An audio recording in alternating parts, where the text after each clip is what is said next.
Footballers are earning bigger salaries than ever before, but the stats say that more than 40% of them go broke. Any idea why both legends and rising stars keep losing money? We've counted down 10 footballers who lost millions, and you wouldn't believe who comes first on our list. In 2017, Ryan Giggs reportedly lost £20 million to his wife after they ended their 9-year marriage. Here's the gist. Apparently off the field, Ryan was a serial cheater, having hung his boots just 2 years before that incident. He settled down and established a famous Manchester United hotel, along with some other former teammates who were also investors. Ryan would flirt with the waitresses at the restaurant he owned. At some point, Giggs decided he needed a change of taste and slept with a PR executive, and at that point, his wife was determined to finally get rid of him. They appeared in court the following month to legalize the divorce, and his wife walked away with half of his fortune. But it wasn't just all about the money. The former Manchester United skipper lost the respect that some fans had for him. He was literally humiliated. Oh, and I also forgot to mention that a few years before the incident, Giggs' wife had forgiven him for sleeping with his brother's wife, Natasha Lever. Stupid games, stupid prizes, I guess. Next up is David James. The former English goalkeeper was declared bankrupt in 2014, despite making close to £20 million over the course of his career.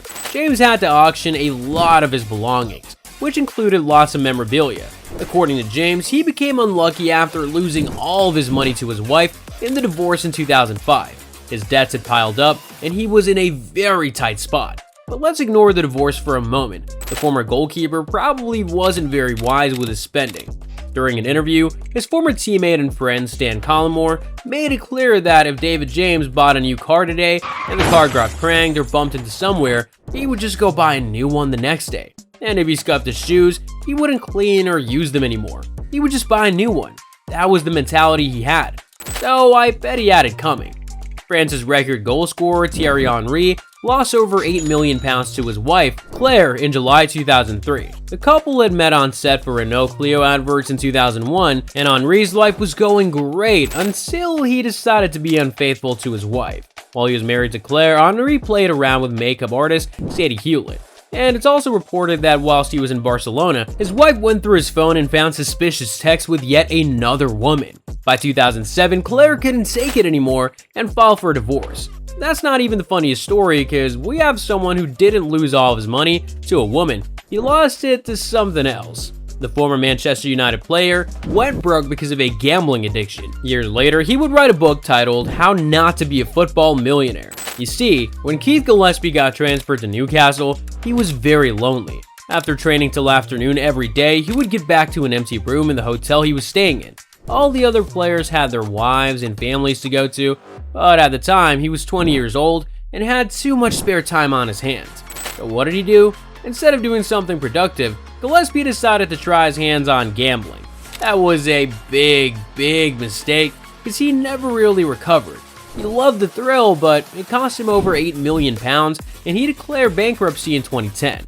But how about this Liverpool legend? The former Liverpool fullback went bankrupt in 2007. With his impressive career, no one would have expected it. Aside from playing over 300 games for Liverpool, he made 110 appearances for the Norwegian national team. So how did his life get ruined?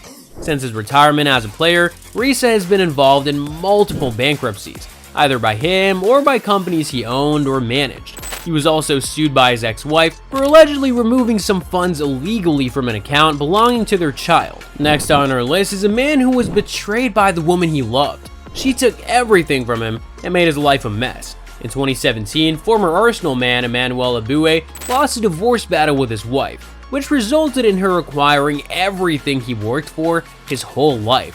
If Abue was as irresponsible as some of the other players we've seen, then this would be a different story. But he was a good guy. He sent most of the money he earned back home to his wife and kids. The worst part is that the wife ensured he never got to set eyes on his kids again. Brutal. But let's not ignore the fact that he was pretty dumb though. A simp, maybe. According to him, when they were still together, if she brought any document for him to sign, he would gladly sign without reading through. I guess not everyone is as smart as Ashraf Hakimi. After his crisis, Abue almost committed suicide and constantly ran from the police. He even recounted sleeping on the floor at his friend's place because he was literally homeless. Okay, let's talk about Brad Friedel. Guess what led to his bankruptcy? No, it's not a gold digger, and he wasn't addicted to anything. He just made a bad investment, which was actually very unfortunate since he had something good going on. In 1997, after Friedel moved to Blackburn Rovers, he started earning around £40,000 every week, which was pretty big at the time, but 14 years down the line, during his time at Aston Villa, he had to file for bankruptcy because he had accrued over £5 million worth of debts.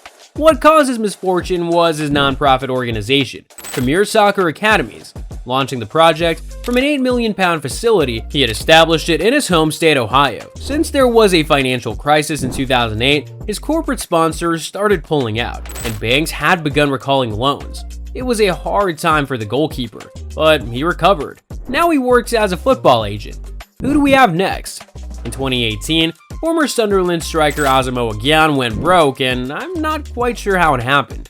He played for the Ghanaian national team and was their captain, scoring 51 goals for his country, playing in the Chinese Super League and earning over £227,000 a week at Shanghai SIPG. It came as a surprise to everyone when he said he only had £600 left in his account. After playing in so many countries, Gyan was expected to have more than one account, so he was asked about the other accounts if they were completely empty, and he said, "My front and back, up and down, is that money, the £600 you see there." He made his predicament known to everyone because he wasn't getting paid at his Turkish club, Kayserispor. He couldn't take care of his family and had to cry out for help.